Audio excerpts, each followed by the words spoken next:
Hey, Randall.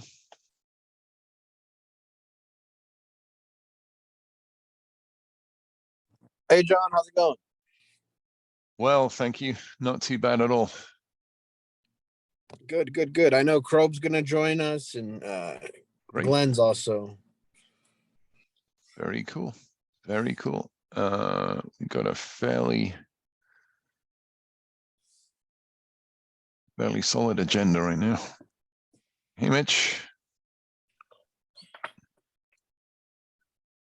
See if I can send out the notes. We cover.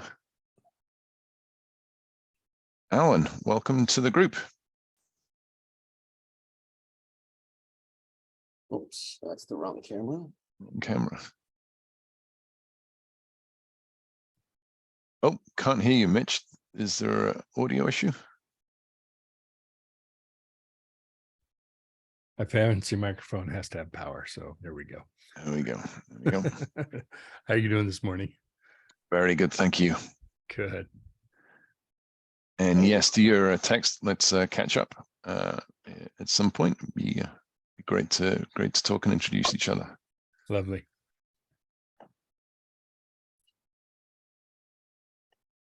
Great collection of guitars for a start. Well, if you don't like me, you'll like my guitars. There's a backup plan.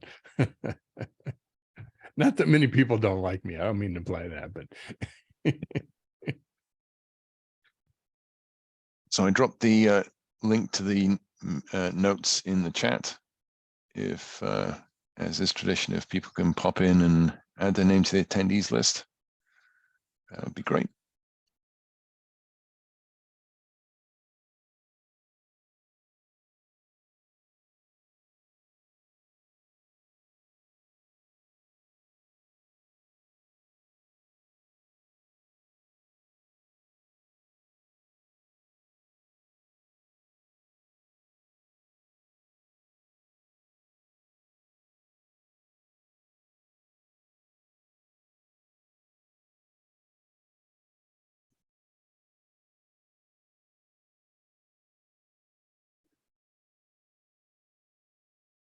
Hi. Hi, Glenn. Good to see you again. Andrew, I see you live from Tahoe. Yes, I am. Good morning. Did you guys get snow out there this week? We did probably 18 inches. Wow. Yeah. Whoa. And right now it is a complete whiteout. The clouds are just settling right here, and you really can't see Jesus. much of anything Does right that now. mean some folks' stays are extended? Right, Wow. there's no view out there. Whereas I missed it because I was just at the Vulnerability Quadrilateral Summit in Pensacola, Florida, and we were out on the beach last night. So Yeah, probably a little bit different environment. Cool. Give people a minute to join.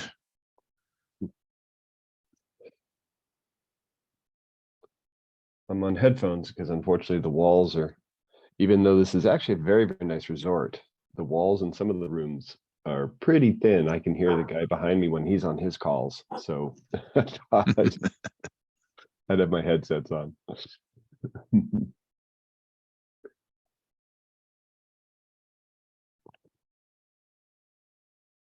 think the guys from JP Morgan were going to join, and Just Eat. He's going to be a little bit late as well. You can join when you get here. Is it going to be Rao or someone from his team? It's going to be Abdullah from his team. Okay. Rao might join as well, but I used to work with Abdullah in London, so he was going to join as well. It's a very small world.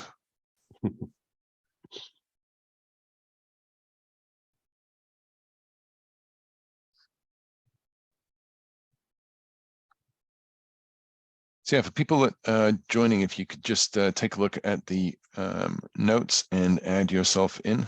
Appreciate it. And Dan, thanks once again for agreeing to be the scribe. That's the first agenda item, and minutes the likes of which I've never seen before. So it's impressive. Thanks, Dan.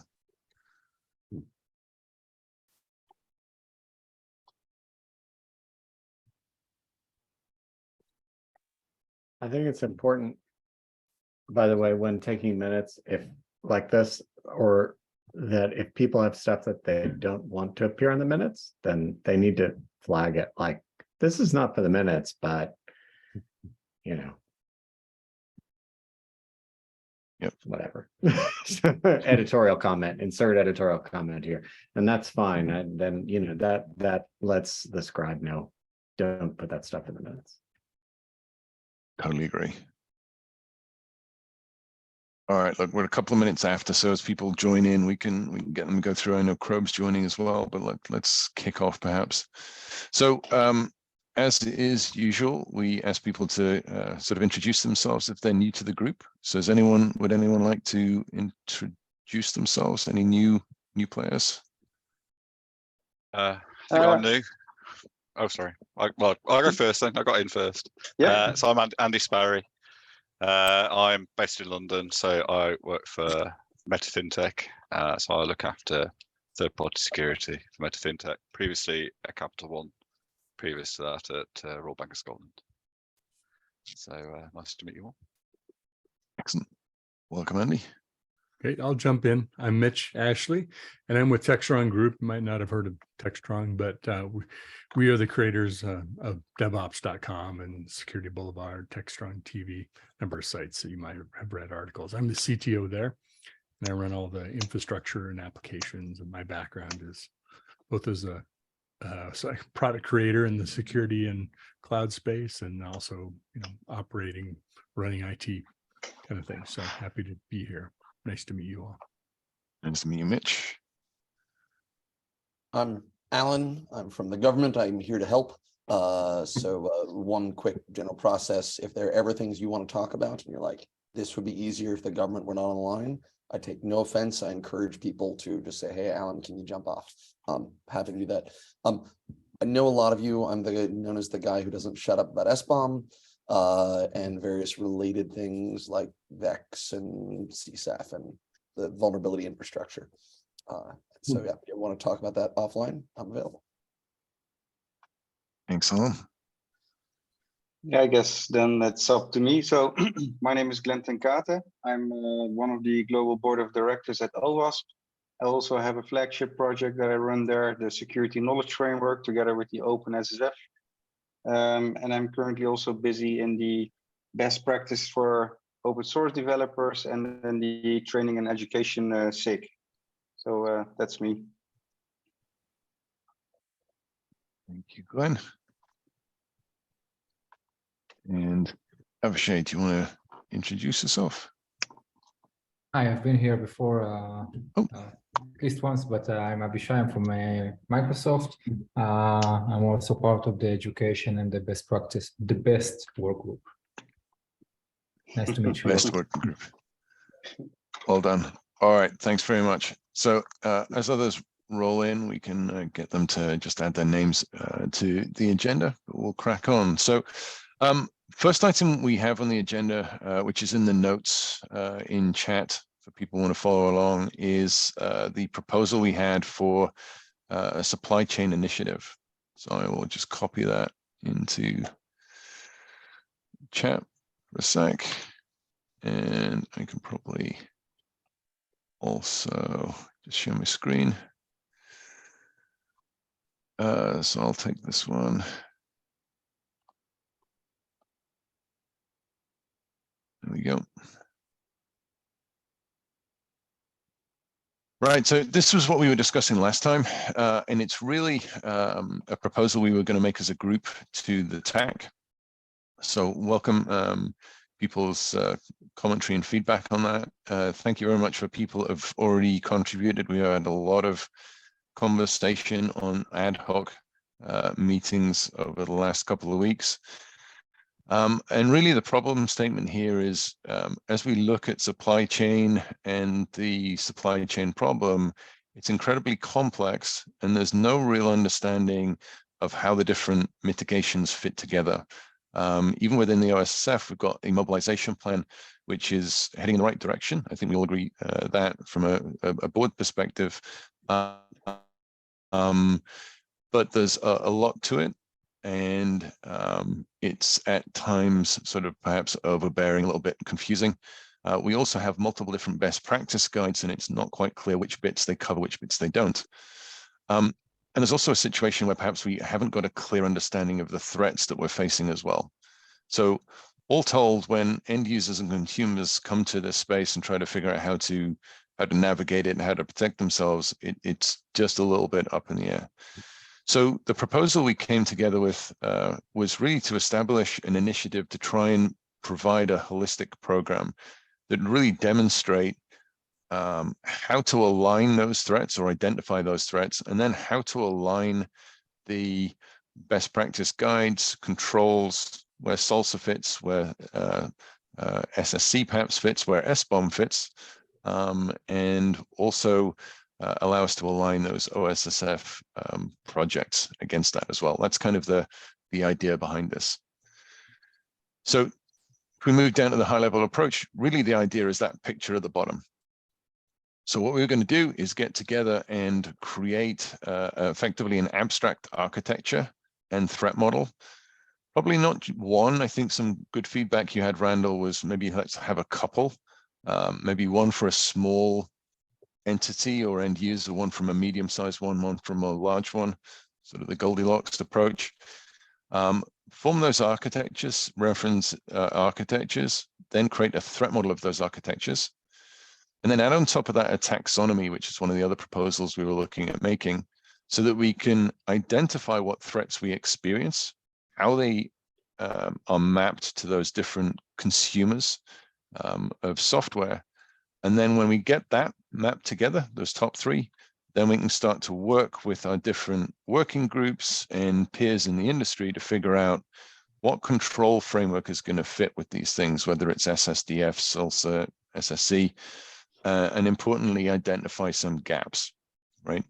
So that's kind of the higher level approach. That's kind of the high level approach. Now there's still a couple of questions here. And I think the particular ones we have to identify is, if this is still the approach we want to look at, how do we, what does a small, medium, and a large consumer look like? We need to get together, I think, as a group and identify some sample ones. I think, Randall, you and I were sort of musing over the thought of maybe a consumer logistics business. I think that was one of yours, Randall, wasn't it? That's correct. Yep.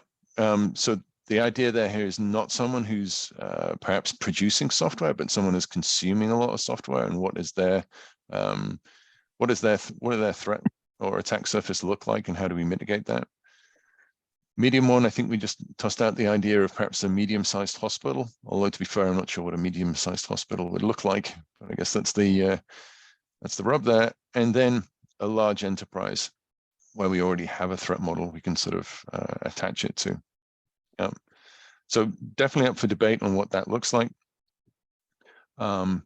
The taxonomy, which was also presented a previous working group, we already have one of those, but I think it'll be good to see how the threats map against that. And then I think we've already discussed those best practices that have been presented to this group as well. We can look at identifying those gaps. There is a bit of maintenance I'll get to in a sec, but really that's kind of where this proposal is. I know most people have provided feedback and opinion on it. Does that make sense? Any additional feedback? Perhaps a few people are new to this. If there's any questions on it. The one thing I'm kind of wondering, John, so I like the three sizes you have there. I'm wondering if we also, I'm just trying to figure out how this fits because I don't want to add a fourth, but the idea of a regulated environment, right? So not necessarily a large enterprise, but like, because you can have a smaller medium enterprise, and if they're regulated or part of the DIB, the Defense Industrial Base, like they have a Yep. different set of concerns. I think that's a and great point.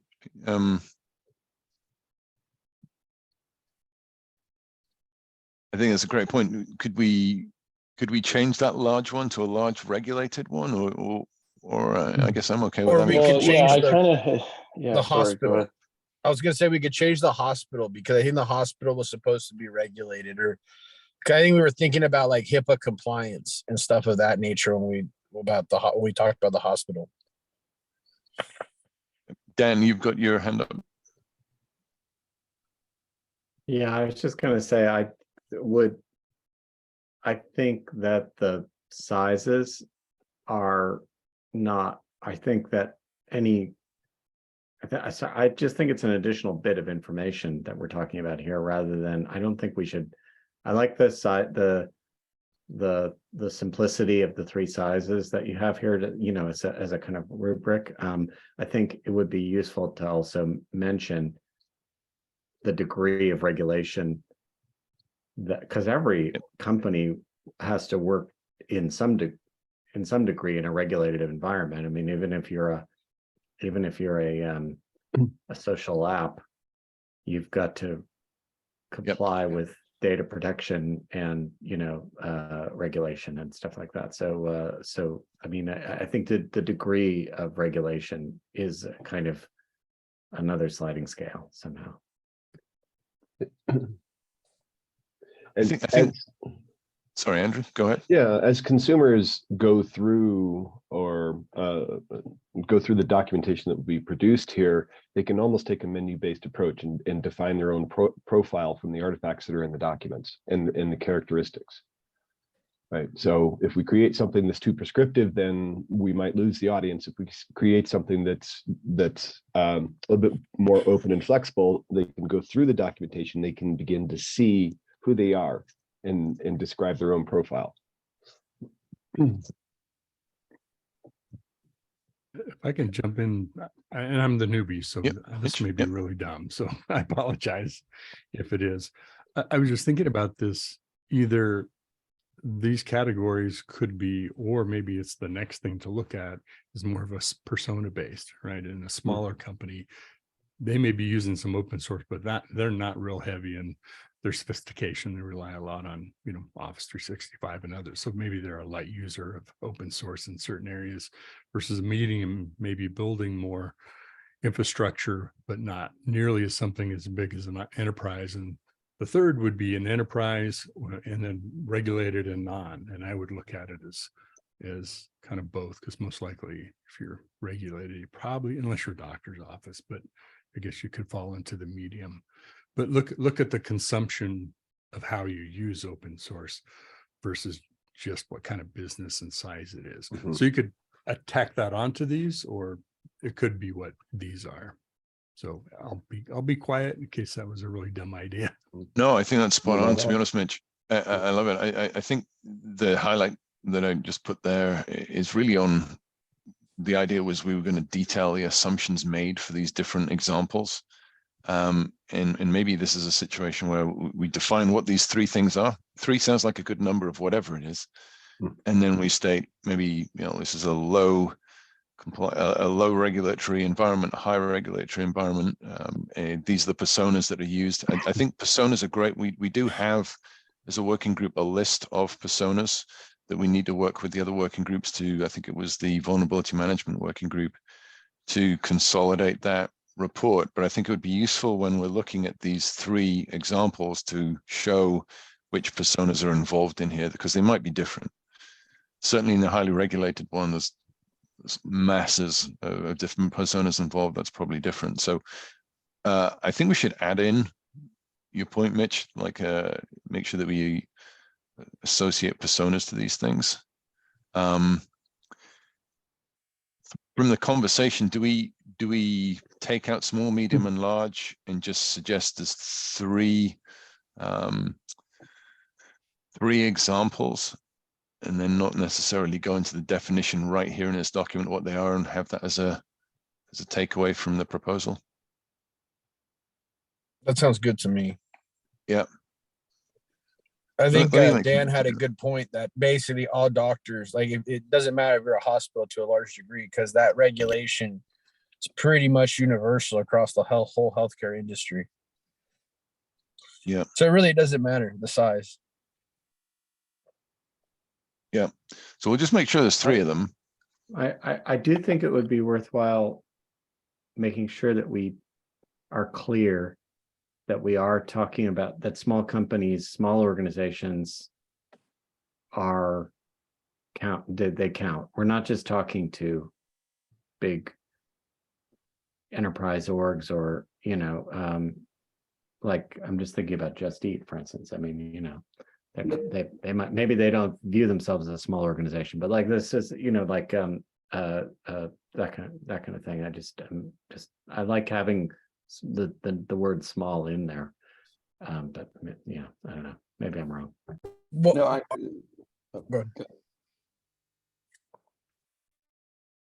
So I think one thing, again, in some little corners, especially as we got, the small legacy business is going to be very hard for us to say something meaningful about. Right. I think that should be a separate approach for how do we help folks below the security poverty line. But I think I like this example of a small logistics business where, right, we can make some assumptions, which is they're smaller, but they have some more modern tools. And that's why we're trying to reach them. And in many cases, it's going to be easier to provide them with some guidance than it is for the large legacy business that has resources, needs to change, but right, you know, large tech companies are still struggling with basic SBOM stuff because they have too much existing legacy stuff. And the other, I think, as we scope it, thinking about the regulation side that is supply chain relevant, because right, NERC SIP says relatively little about some of this, but HIPAA, nothing. And there are the giant right there, the giant government tomes on supply chain management, which we probably want to doff our hat to. If you guys need someone to read them, I can probably help find you someone, or we can get some folks that come in and talk about it. NIST 161 is let's solve all the problems, and they're called special pubs because pub is the sound it makes when you drop it from 6 inches off under a boardroom table.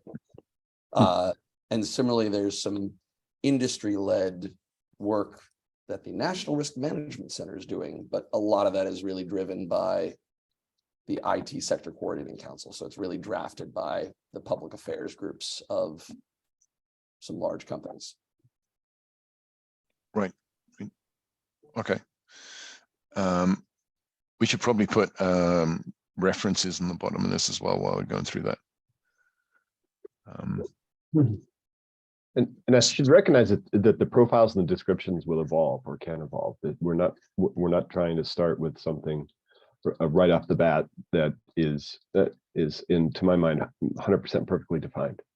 Right? As the group evolves, we'll have other stakeholders with other characteristics that they want included in these definitions. And so I think it's good for us to have a basic idea of what we want to put together, but recognize that the profiles will evolve. I'd also like to highlight this maintenance item down below, because that's, if you look down the agenda, there's suggestions on how we maintain this. But certainly, I think as this initial proposal, as we define that initiative, we set out the architecture, look at the different control frameworks, the way of validating and maintaining whether this is any good is to look at the idea is to look at the existing data on supply chain exploits and how those attacks would impact these architectures, right? So there's the backstabbers knife collection, there's the In-Q-Tel data. Would, as part of this proposal, run through that list to identify, you know, if we got everything in the taxonomy, where are these mitigations? But also we need to, I think, as part of this process, have that maintenance where going forward, We need to analyze future attacks and just see if we've missed something on the threat model, missed something on the taxonomy. Now, one of the things I want to highlight is a sort of way of automating that or making it a bit more formal. But I just want to highlight that this, I don't think, is a one and done thing. I think it would be useful to revisit it just to ensure that we keep tuning our model, because what might be great today, and this shows where all of the OSSF mobilization plans fit in, the attack surface from what I can see seems to be moving around. So at the end of next year, it might be slightly different, and similarly, our mitigations might move. So that's why I've added the maintenance piece at the bottom there. Andrew, you added that as well. Hey, Andrew, yeah. John, I just had a question. So Oh, Glenn, basically sorry. now you have the whole attack surface mapped out on cases that we actually observed, right? Based on the previous things that happened. Would it be also maybe an idea, because I actually, don't know anybody who does this type of thinking, but would it be an idea to maybe get like a group of like hackers, and when we have an idea of the landscape and the architectures, to do, from a real hacker mindset point of view, like, hey, these could actually potentially be, the future things? Great idea. I mean, we've suggested a threats model in here, and we have a sample threat modeler, but maybe we add true penetration testers, hackers as part of that threat model. Is that what you're sort of thinking, Glenn? Or just in addition to that? I mean, just what I notice in the different areas, right? That there is a lot of great people with a lot of security knowledge actually helping and contributing, but sometimes we forgot to, invite the black hat hackers, the real hackers, and, present them the case. Like, look, because also for myself, I do a lot of hacking, but actually, yeah, I never really did research, or like, hey, if I have this scope of area, what will be interesting points, right? And of course, the whole research that this group has done and mapped, well, a lot of the possible threats already, right? That's, I think, a really good starting point. But maybe through the eyes of the hacker, we actually maybe miss or, yeah, overlook very simple cases.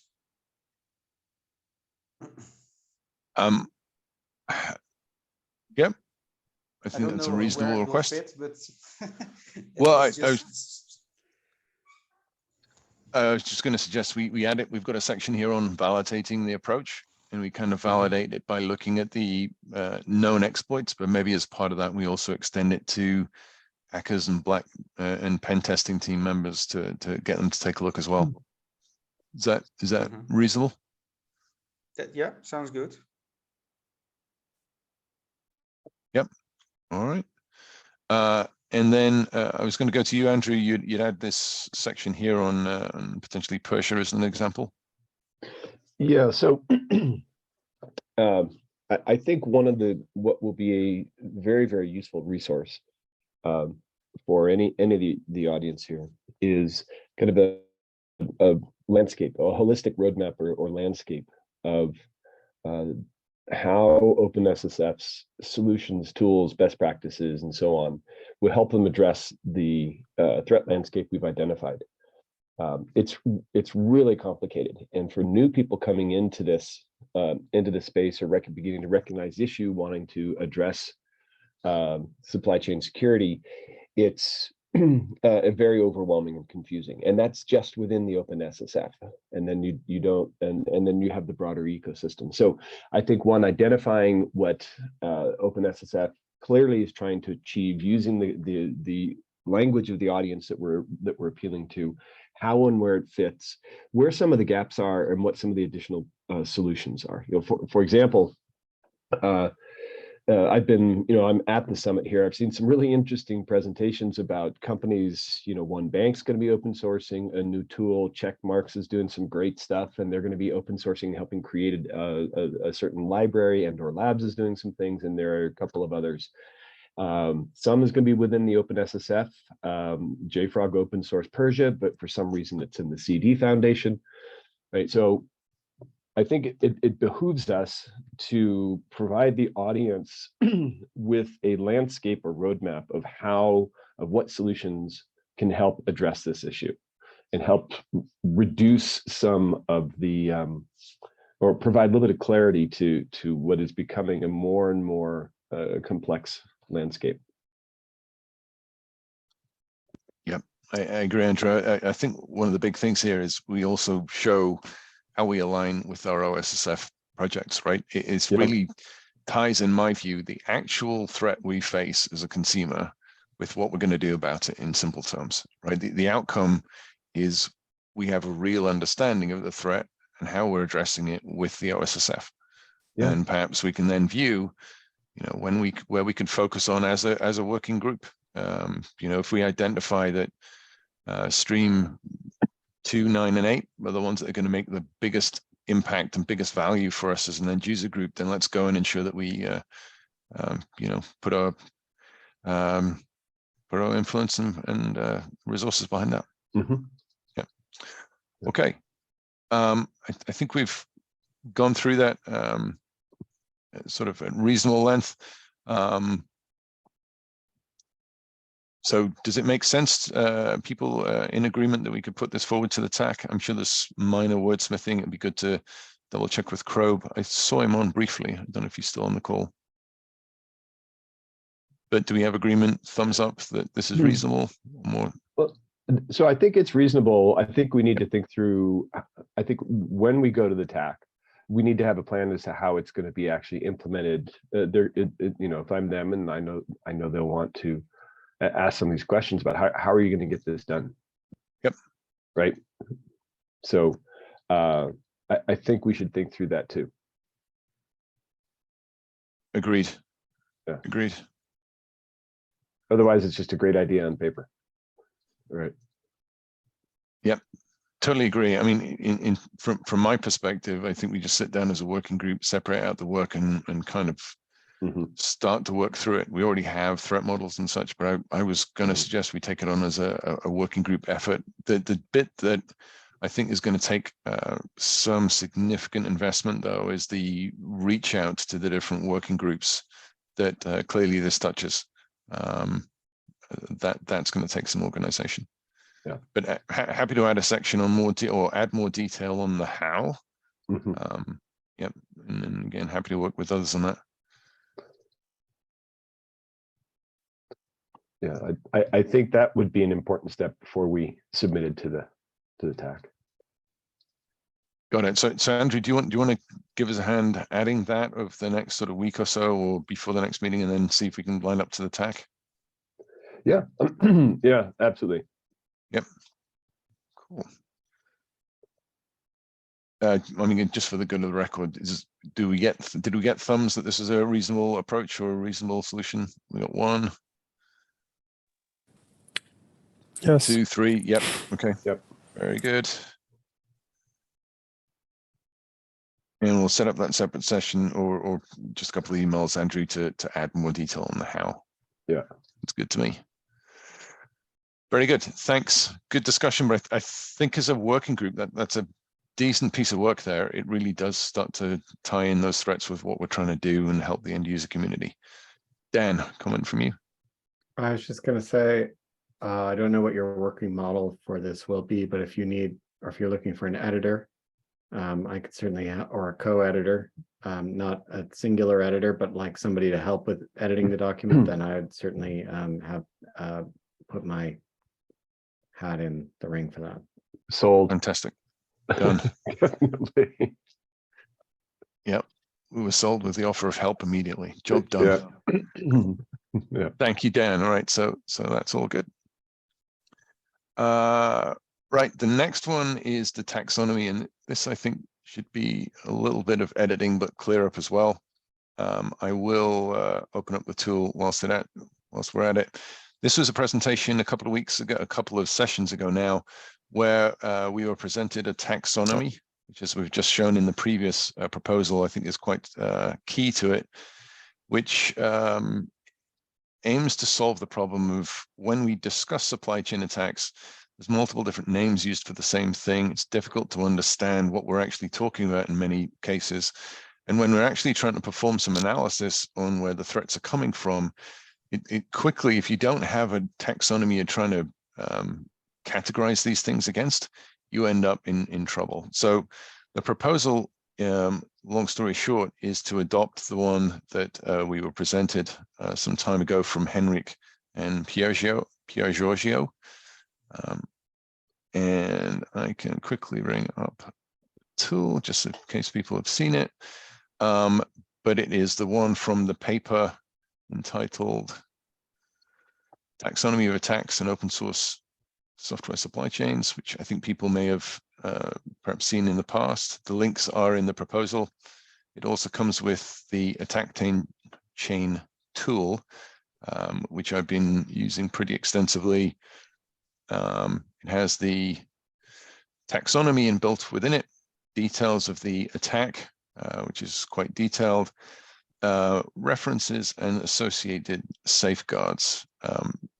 This, I think, we sort of felt was pretty detailed, but I think we've got some work to do on those safeguards as we look to map it to the OSSF and some of the best practice guidance that we're looking at the moment.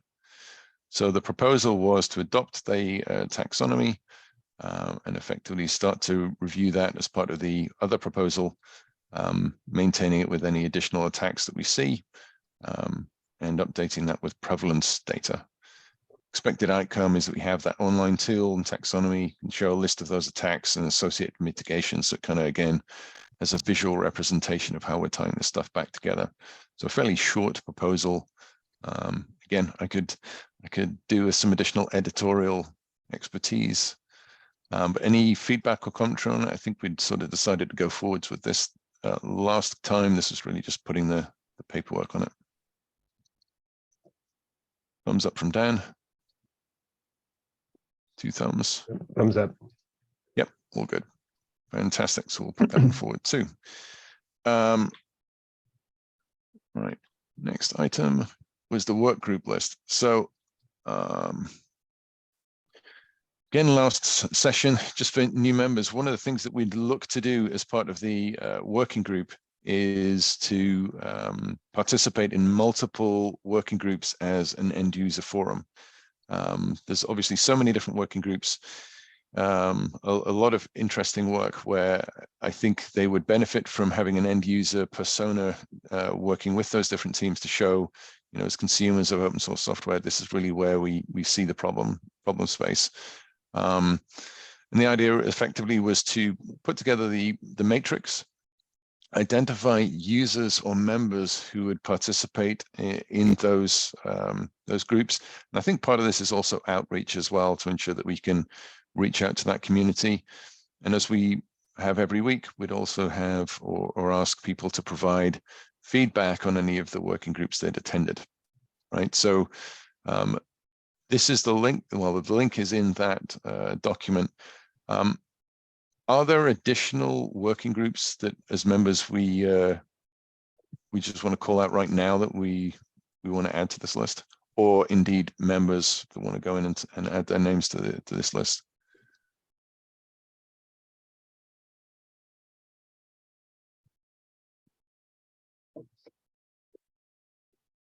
Hi, Jonathan. This is Sharif Mansour. Hey, Sharif.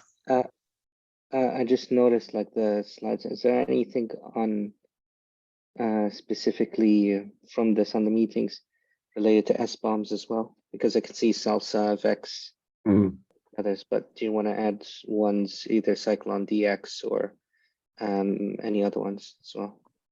Happy to, if there's a specific meeting you're referring to, Sharif. Obviously, the CISA meetings, there's heavy SBOM involvement there, but you're referring to the actual detailed meetings on Cyclone and SPDX, right? Yeah. Do you? I mean, you've. If Sharif, are tell me the they name. implementing things that are so?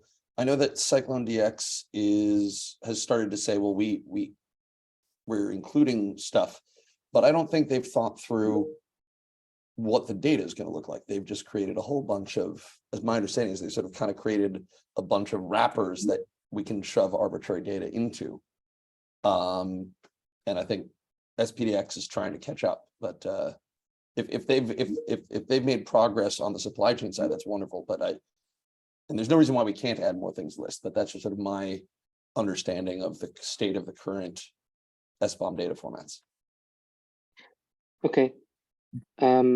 Is it worth feeding that back in and seeing if there's any changes that they would need to do to support, or would just leave it at that? No, I think that's a great idea. It's actually tooling, John, it's Oh, this- OSSF tooling is the SBOM anywhere. They took that over basically because there's not really a whole lot going on in tooling. So it's the OSSF tooling is SBOM and everywhere. Oh, okay. Which is Josh Brescher's group. And they do have something going on because I think they just got a proposal funded to overhaul the SPDX script, if I'm not mistaken. I might not be 100%, but yes. So are we missing something from the sheet here? Or are we in good shape? I would change repository to tooling Tooling, right? if you want SBOM everywhere. Yep. Got it. I would say both groups are relevant because the repository group is also discussing SBOMs as part of and signing as part of what they discuss, maybe to a lesser degree than tooling, but I think it's still relevant.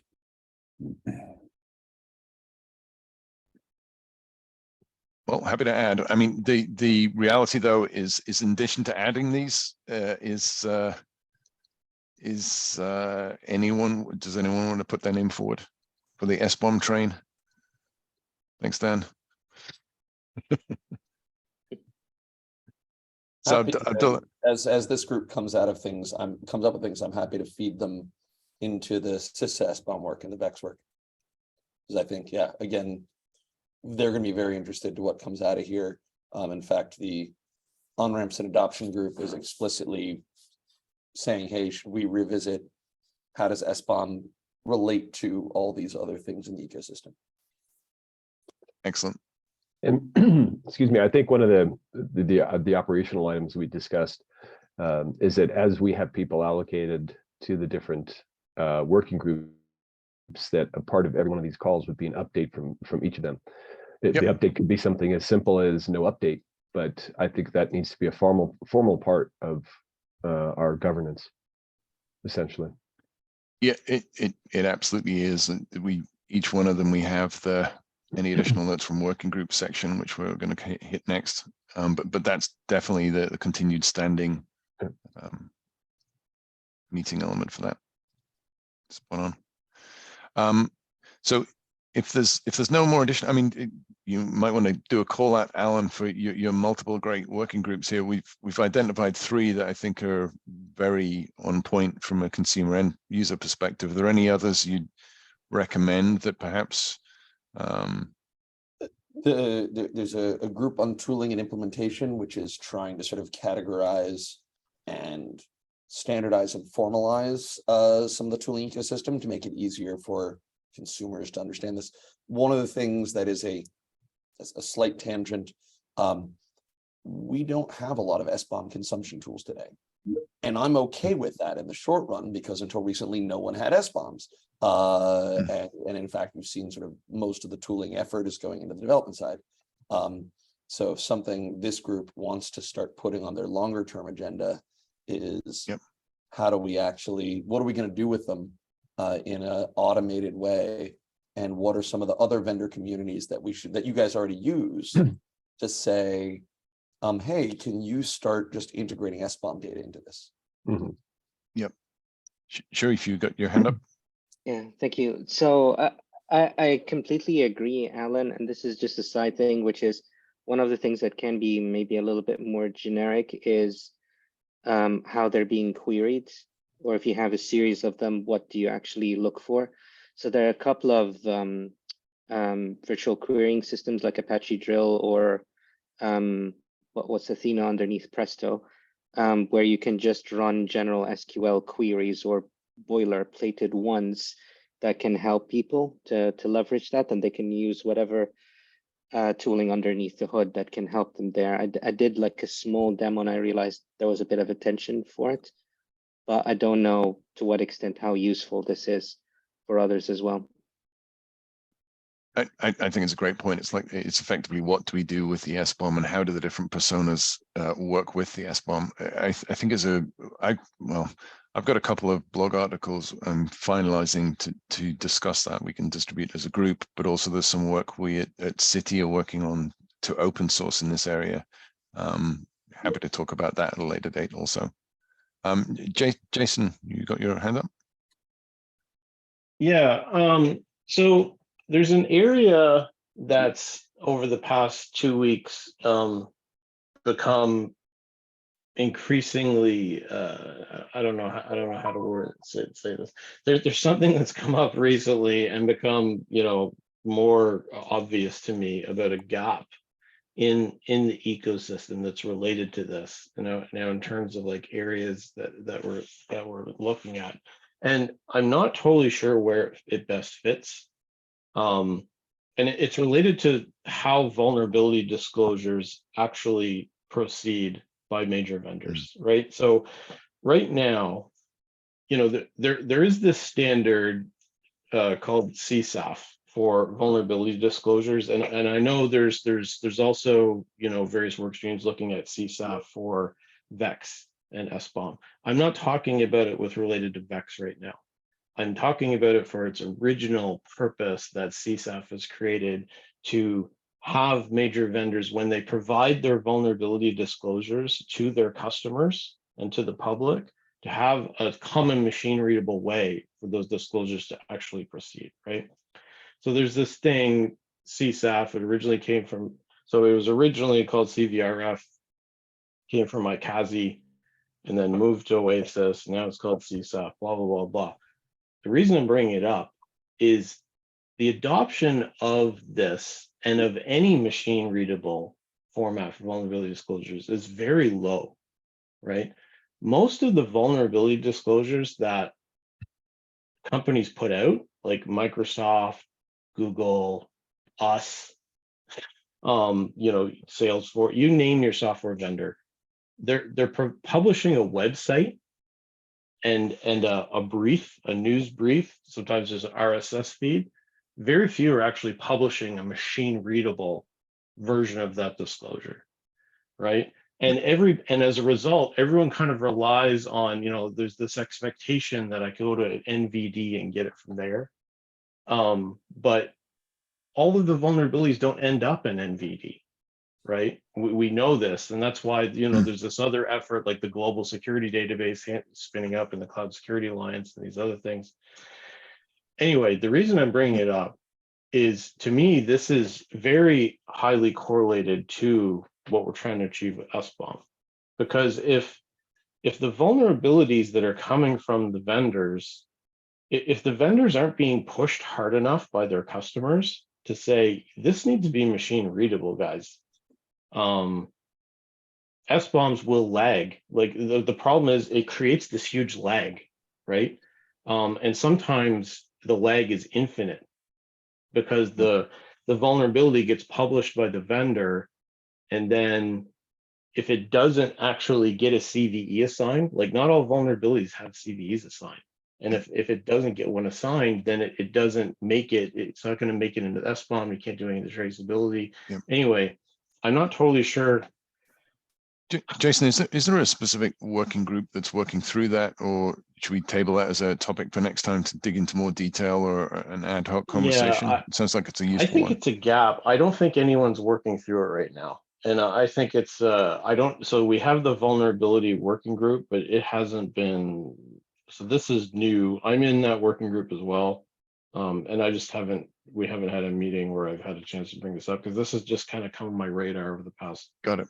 2 weeks. But all right, well, let's minute it. And I think maybe bring it, maybe let's discuss it also on Slack. It sounds like there's some work from Krobe on this too. We're starting to talk to about this one, and maybe circle back around on this one next time as well. Does that make sense, Jason? Yep, sounds good.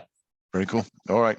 So in the interest of time, if we move on through the agenda for a second, we now come to the bit where in each session, we do review additional working groups that as members we've gone through. Obviously, we are going to extend that with this list going forward, but as it stands, Randall, you have a couple on Edu and Cert. Do you want to give a bit of an update on that for the group? Sure. On the notes, I added a link to the spreadsheet if anyone wanted to add any educational materials for consideration on our education platform. That's where you would add them. Especially if you have data that is open data, we would be very interested in taking a look at that. And then the other update is if your business has a cert, we would also be interested in possibly talking to them and kind of learning what type of pain points they have, because we are working on our own OpenSSF cert process, and we're trying to define what would be the smartest, most intelligent way of implementing something, or so that we don't duplicate efforts or step on anybody's toes, which I know is a tall order, as might not sound. So yes, and those were the two updates I had from the cert sig and the best practices and education sig. Thanks, and that Randall. also goes for glossary terms, by the way. If you have like a set of glossary terms, we also do have a lexicon we are putting together in education. So also just like ping me on Slack and or Glenn, and you could just let us know and we could figure something out. Got it. Or Thanks, Avishai Randall. is also here. So Avishai can also help you too. Any of those people, but yes. Cool. Sharif, you've got your hand up. Oh, and I think he kind of answered by mentioning Glenn, but I take it the training platform is SKF? That is SKF. Ah, okay. Good to know. Thank you. And great. the lexicon will also be merged into SKF, just so you know. Excellent. Thank you. Right. So next one, if I might cheat a little bit, I was going to do a bit of an update, but as we have your good self here, Alan, I wonder if you could maybe give us a little bit of an update on the cloud and the VEX working groups.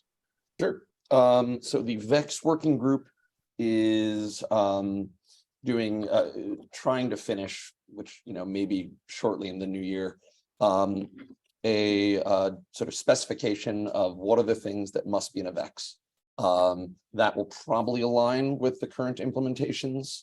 So the original thinking for VEX was implemented in CSAF. Cyclone DX said we also want to do this, which meant that SPDX said, well, we will do it too. So if you've ever wondered how you go from 1 standard to 3 standards, yay. So that's the vision there. The next steps are going to be to sort of frame out the use cases and also ideally provide some clear guidance on what a product security team, or indeed anyone, can do to produce a VEX. There are a couple of online tools. They're a little clunky. Hopefully we'll get some more, take easy data, dump it in, and out comes JSON. So that's the VEX side of things. If folks aren't familiar with VEX and want to know about it, happy to chat more. Very briefly, VEX is the ability, the primary use of VEX is to say, hey, we're not affected by this vulnerability. It's a negative security advisory that will meet the needs of a lot of folks, especially as SBOMs become more common, because you can say, hey, this is in my SBOM, but you don't need to worry about it. So right, SBOM turns dashboard lights on, VEX lets you turn them off. The other thing, so we have a working group that says, hey, much of the discussion on SBOM has been for on-prem software. Very few people have come to me over the last several years and said, Alan, the future of software is in on-prem software, right? So we're asking ourselves, what does software transparency mean for modern software? The group has sort of 3 things that they're looking at. So I'll sort of do a hierarchical thing, and then, but the least popular one is just saying, hey, let's actually talk about what's different between right? We know the pace of change is different, but is there any reason why someone can't ask for an SBOM from their cloud provider? And at the moment, we don't have a lot of customer perspective. So a lot of the cloud providers, like, no one wants that from us. So if folks do want that, we would love your perspective in this. The second says, well, in addition to the classic SBOM, or maybe separate from the SBOM, I want the infrastructure stack. So, hey, what's behind this? So I have some idea of what the broader risk is. One of the challenges is I don't think anyone has a clear vision of an existing taxonomy or a way of sort of characterizing what are the pieces of arbitrary application stack. And so that seems like a very heavy lift. The thing that people are most excited about is the idea of a service bomb, which is to say, I don't necessarily need to know my software dependencies of my SaaS provider, but I want to know what other third-party services they're using, because I have an SLA with my direct provider. I don't know what else they're using. And so talking through what are the use cases, what data do we need to do that, and how do we implement that? That's, I think, has the potential to be a big new thing. And maybe a very hard thing, maybe a feasible thing. We have to figure out how to eat the elephant. That's the, sorry, it's a longer update than I meant to, but those are the two work groups. No, that's totally great. And we do have those two on our work group list. So definitely interested in anyone else who wants to also participate in that, because I think those two specifically, I'm really, really interested in. I think it's got a lot of impact on the consumer business. So if people after hours want to take a look at that, have a look, an update. Thanks, Alan. Right, couple of minutes left. One thing I wanted to bring up was something I'd like a bit of feedback on, which I sort of really badly named supply chain total. Really, it's just a concept that I'd like to bring to the table and see if anyone else has similar interest. I think there's an issue at the moment where it, back to the taxonomy and that architecture we were putting together, where there's not sufficient understanding of the threats that we experience, not in real time. There is some fairly static data that we have available, but it's quite sporadic and it's quite sparse. And what I was thinking of was, wouldn't it be useful if somehow we had like a virus total, but for supply chain security, right? Have the ability where we'd collate the attacks that we see in the wild into a single data lake and have a team analyze that data so that we can start to pull out patterns. And back to that validating the threat model and the threats, and then we can figure out the mitigations. I feel we're a little bit blind at the moment. We kind of assume we know because we've got lists of these attacks, but I think there's much richer data to be had if we had sort of a system in place where we could allow people to raise attacks that they've seen and store the source code, perhaps the package code and any metadata with it for offline analysis. And if we think about it, I think that some of the package managers do a great job of this, and they hold it within their systems, but we don't get access to the source code or the binary after it's been removed. And I think if there was a central storage repository where we could host that sort of corpus of material, we might be able to pull out additional data to understand how these attacks are changing over time. And again, influence some of our sort of firewalls and controls downstream if we had access to that data, right? So it's not even a proposal, it's just a thought. And I wanted to bring it to the table to see if it holds purchase for people, if people think that's a reasonable idea, if people want to, iterate on that thought. The other point to it is it's going to cost some money. I don't think this is necessarily a volunteer thing, unfortunately. I think to actually put something together that's going to be useful and have the ability to analyze that data and provide outcome of this is where the attacks seem to be going, you need to focus in that particular area. I think that's going to need some financing, but I'll end it there, but you know, that's just wanted to open that up for discussion if people think that's an interesting idea, or get any feedback on that. So I think it's an interesting idea, Jonathan, and I think we may have a vendor that's going to be open sourcing this database in the relatively near future.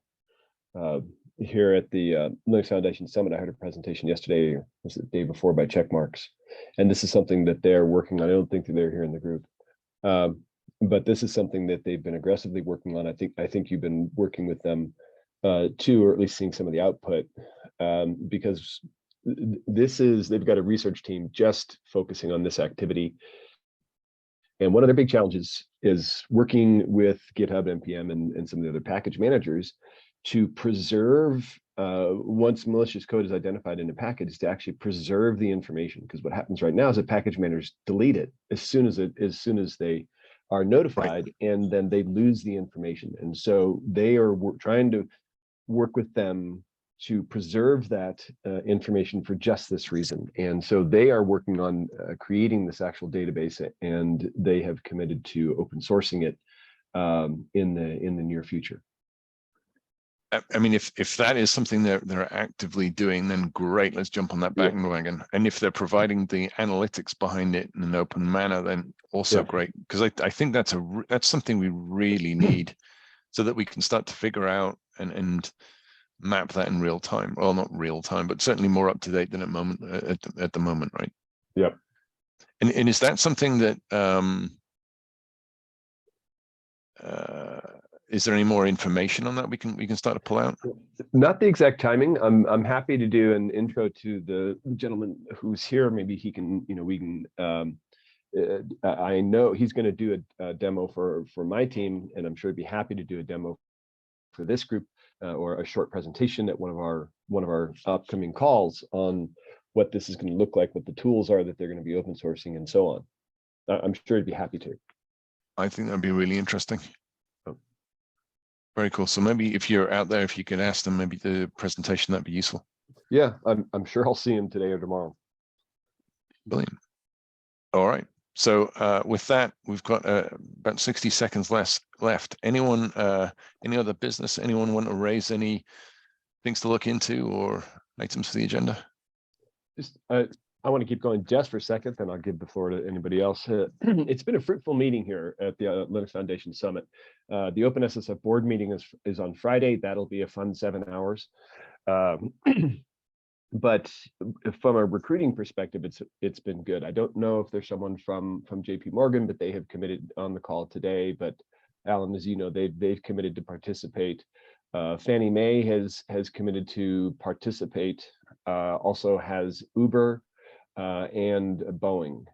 Boeing will probably be a month or so, but the others, they're all probably going to be in that month to 6 week time frame. So, but they're all excited about what this group is trying to do, and they want to at least be on the lurk and learn side for a little while. But I expect them all to join pretty soon. Very cool.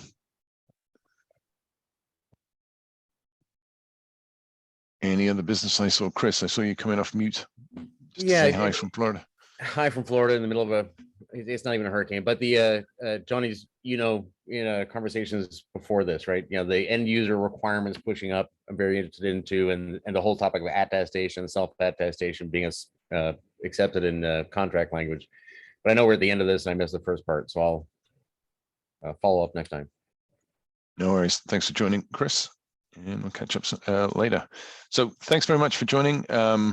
Quite a lot of proposals going out at the moment. Thanks for a lot of the work for the people who contributed to that over the last couple of weeks and months. I think this is really where we start to make a difference. So we'll get those out to the TAC and we'll report back, see how we're getting on with them. Thanks for all your assistance. And if you can read through the material that we presented and take a look at the working group list, add your names to it, and let's go and help. That'd be much appreciated. Thank you very much. Have a great weekend and talk to you all soon. Thanks, everyone. Likewise. Thank you. Thank you. Bye. Thanks.